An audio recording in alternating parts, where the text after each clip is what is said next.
ஸ்ரீ குருபியோ நமக.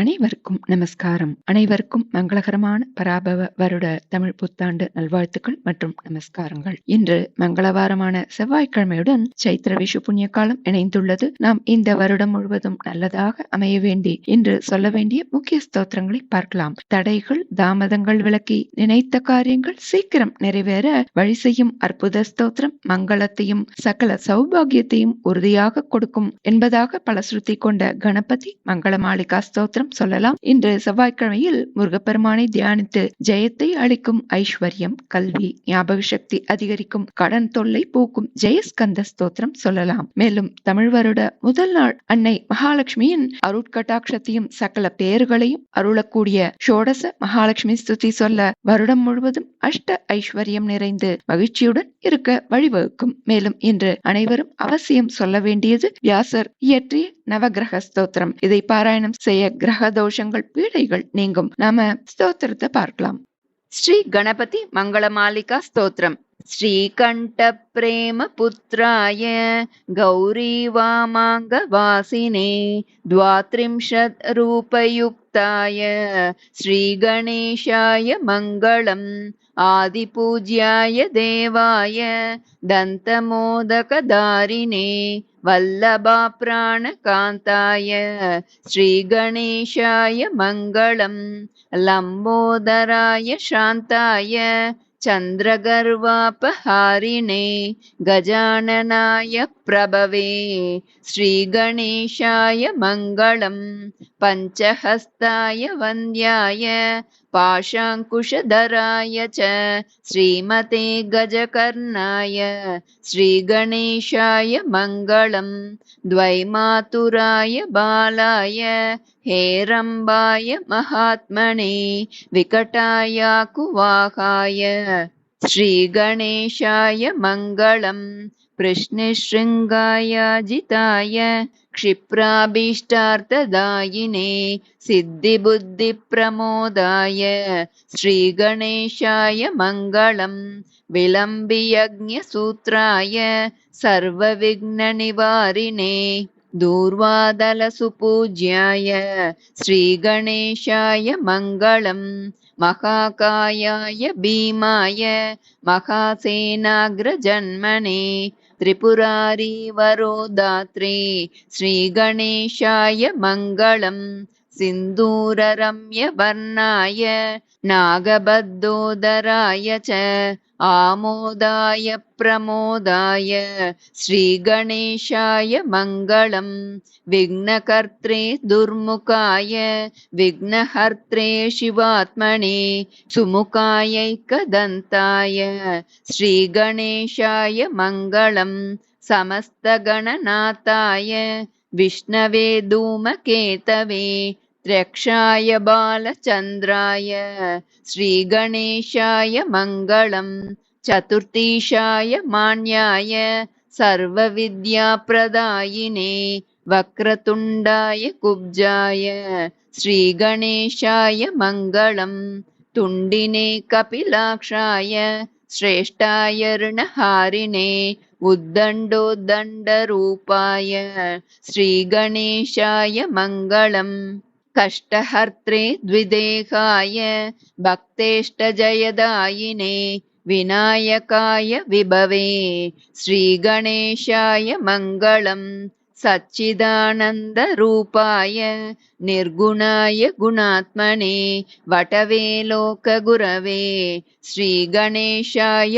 मङ्गलम् श्रीचामुण्डासुपुत्राय प्रसन्नवदनाय च श्रीराजराजसेव्याय श्री गणेशाय मङ्गलम् श्रीचामुण्डा कृपापात्र श्रीकृष्णेन्द्र विनिर्मितां विभूतिमातृकारम्यां कल्याणैश्वर्यदायिने श्रीमहागणनाथस्य शुभां मङ्गलमालिकां यः पठेत् सततं वाणीं लक्ष्मीं सिद्धिमवाप्नुयात् इति श्रीकृष्णेन्द्ररचितं श्रीगणपतिमङ्गलमालिका स्तोत्रं सम्पूर्णं.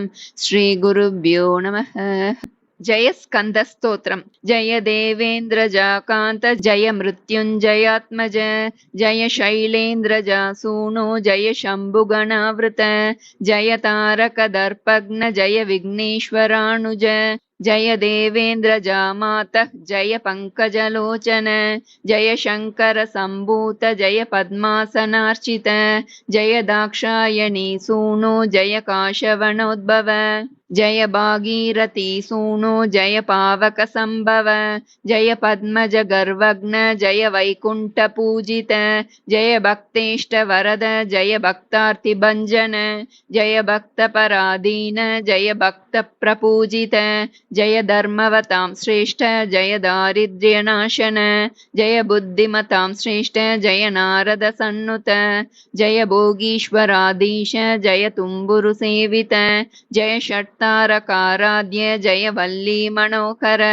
जय योग समाराध्य जय सुंदर विग्रह जय सौंदर्य कूपार जय वासव वंदित जय षड्भावरहित जय वेद विदांबर जय षण्मुख देवेश जय भो विजयी भव जय षण्मुख देवेश जय भो विजयी भव जय षण्मुख देवेश जय भो विजयी भव। ओम श्री वल्ली देवसेना समेत श्री सुब्रह्मण्याय नमः। ओम श्री वल्ली देवसेना समेत श्री सुब्रह्मण्याय नमः। ओम श्री वल्ली देवसेना समेत श्री सुब्रह्मण्याय नमः। इति श्री जयस्कन्दस्तोत्रम संपूर्णम। வேண்டியது நிறைவேற்றும் ஸ்ரீ நரசிம்ம பிரபத்தி।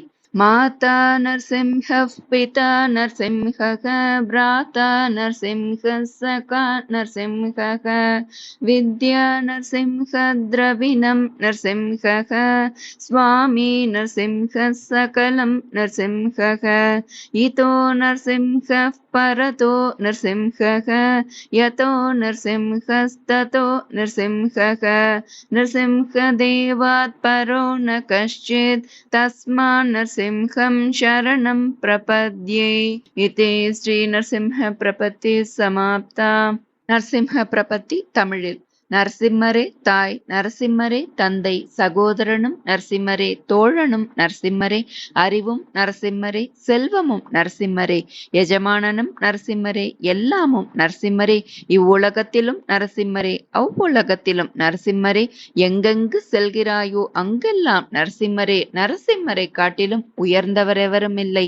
அதனால் நரசிம்மரே உம்மை சரணடைகிறேன், நரசிம்மரே உம்மை சரணடைகிறேன், நரசிம்மரே உம்மை சரணடைகிறேன். அடுத்து ஷோடச மகாலட்சுமி ஸ்தோத்திரம். யா தேவி சர்வபூதேஷு புஷ்டிரூபேண சம்ஸ்திதா நமஸ்தஸ்யை நமஸ்தஸ்யை நமஸ்தஸ்யை நமோ நமக. யா தேவி சர்வபூதேஷு க்ஷுதாரூபேண சம்ஸ்திதா நமஸ்தஸ்யை நமஸ்தஸ்யை நமஸ்தஸ்யை நமோ நமக. யா தேவி சர்வபூதேஷு புத்திரூபேண சம்ஸ்திதா நமஸ்தஸ்யை நமஸ்தஸ்யை நமஸ்தஸ்யை நமோ நமக. யா தேவி சர்வபூதேஷு திருதிரூபேண சம்ஸ்திதா நமஸ்தஸ்யை நமஸ்தஸ்யை நமஸ்தஸ்யை நமோ நமக. யா தேவி சர்வபூதேஷு துஷ்டிரூபேண சம்ஸ்திதா நமஸ்தஸ்யை நமஸ்தஸ்யை நமஸ்தஸ்யை நமோ நமக. யா தேவி சர்வபூதேஷு மாத்ருரூபேண சம்ஸ்திதா நமஸ்தஸ்யை நமஸ்தஸ்யை நமஸ்தஸ்யை நமோ நமக.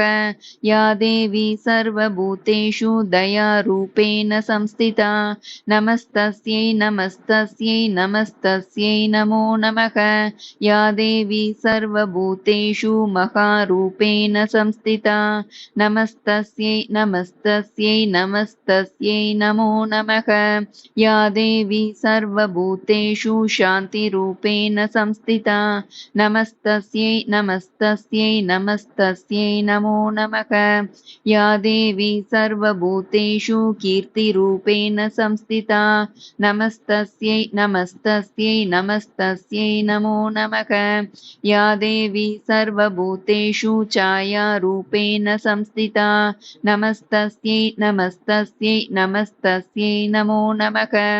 யா தேவி சர்வபூதேஷு காந்திரூபேண சம்ஸ்திதா நமஸ்தஸ்யை நமஸ்தஸ்யை நமஸ்தஸ்யை நமோ நமः या देवी सर्वभूतेषु तृष्णारूपेण संस्थिता नमस्तस्यै नमस्तस्यै नमस्तस्यै नमो नमः या देवी सर्वभूतेषु क्षान्तिरूपेण संस्थिता नमस्तस्यै नमस्तस्यै नमस्तस्यै नमो नमः या देवी सर्वभूतेषु विजयरूपेण संस्थिता नमस्तस्यै नमस्तस्यै नमस्तस्यै नमो नमः या देवी सर्वभूतेषु शक्तिरूपेण संस्थिता नमस्तस्यै नमस्तस्यै नमस्तस्यै नमो नमः இதில் நமஸ்தஸ்யை நமஸ்தஸ்யை நமஸ்தஸ்யை நமோ நமக என்று சொல்லும் போதெல்லாம் நமஸ்காரம் செய்வது விசேஷ பலன் தரும். அடுத்து நவக்கிரக ஸ்தோத்திரம். ஜபா குசும சங்காஷம் காஷ்யபேயம் மகாத்யுதிம் தமோரிம் சர்வ பாபக்னம் பிரணதோஸ்மி திவாகரம் ததிசங்க துஷாராபம் க்ஷீரோதார்ணவ சம்பவம் நமாமி சசினம் சோமம் சம்போர் முகுடபூஷணம் தரணி கர்ப்பசம்பூதம் வித்யுத் காந்தி சமப்பிரபம் குமாரம் शक्तिहस्तं तं मङ्गलं प्रणमाम्यहं प्रियङ्गुकलिकाश्यामं रूपेण प्रतिमं बुधं सौम्यं सौम्यगुणोपेतं तं बुधं प्रणमाम्यहं देवानां च ऋषीणां च गुरुं काञ्चन सन्निभं बुद्धिभूतं त्रिलोकेशं तं नमामि बृहस्पतिं हिमकुन्दमृणालाभं दैत्यानां परमं गुरुं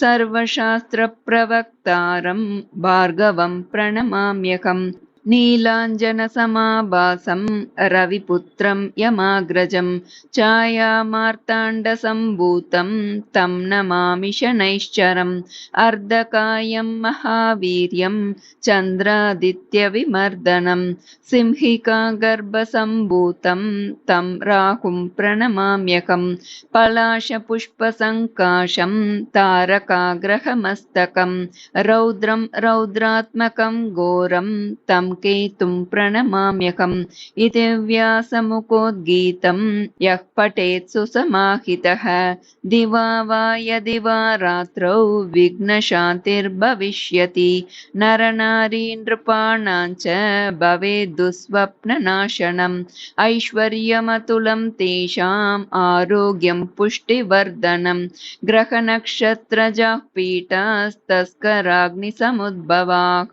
ताः सर्वाः प्रशमं यान्ति व्यासो ब्रूतेन संशयः इति श्रीव्यासविरचितं श्रीनवग्रहस्तोत्रं सम्पूर्णं श्रीगुरुभ्यो नमः।